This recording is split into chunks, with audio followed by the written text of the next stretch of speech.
खतरनाक चक्रवाती तूफान रेमल रविवार रात पश्चिम बंगाल और बांग्लादेश में 135 किलोमीटर प्रति घंटे की रफ्तार से पहुंचा। इस दौरान खतरनाक तूफान ने भारी तबाही मचाई। न केवल पश्चिम बंगाल बल्कि उत्तर पूर्वी राज्यों में भी इसका कहर बरपा। मिजोरम, मणिपुर और असम में भी भारी बारिश होने से कई लोगों की मौत हुई है। इस भयंकर तूफान से पश्चिम बंगाल में जहां 10 लोगों की जान चली गई, तो वहीं मिजोरम के आइजोल में पत्थर की खदान खिसकने की वजह से मलबे में दबकर कम से कम 10 लोगों की मौत हो गई। इसके अलावा मंगलवार को असम में भारी बारिश और तेज हवाओं के कारण 17 वर्षीय एक लड़के की मौत हो गई और कई अन्य घायल हो गए।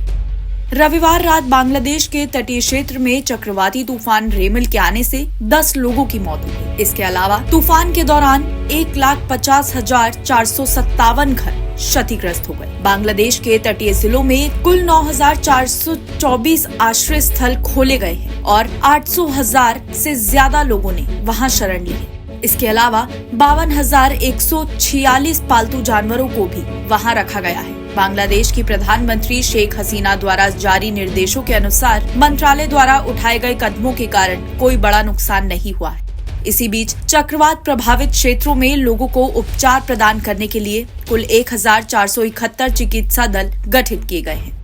चक्रवात रेमल के प्रभाव से लगातार बारिश के बीच मंगलवार सुबह मिजोरम के आइजोल जिले में एक पत्थर की खदान ढहने से 10 लोगों की मौत हो गई और कई अन्य लोग लापता हो गए। ये घटना सुबह करीब 6 बजे आइजोल शहर के दक्षिणी बाहरी इलाके में मेल्थुम और हिलीमेन के बीच इलाके में हुई। पुलिस महानिदेशक अनिल शुक्ला ने बताया है कि अब तक 10 शव बरामद किए जा चुके हैं, जबकि कई अन्य अभी भी मलबे में फंसे हुए हैं।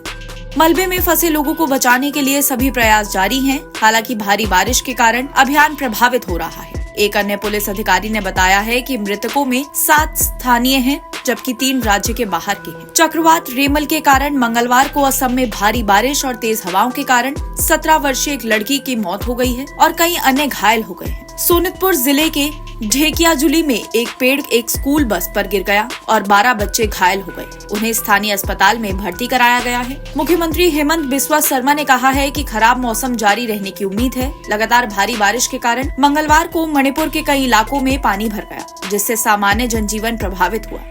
इम्फाल पूर्वी जिले में एंड्रो पार्किंग, चेकोन, महाबली और वांगखेई में नालियों के जाम होने से जलभराव के कारण यातायात प्रभावित हुआ है। हालांकि अधिकारियों ने बताया है कि भारी बारिश में किसी के मरने या घायल होने की कोई खबर नहीं है।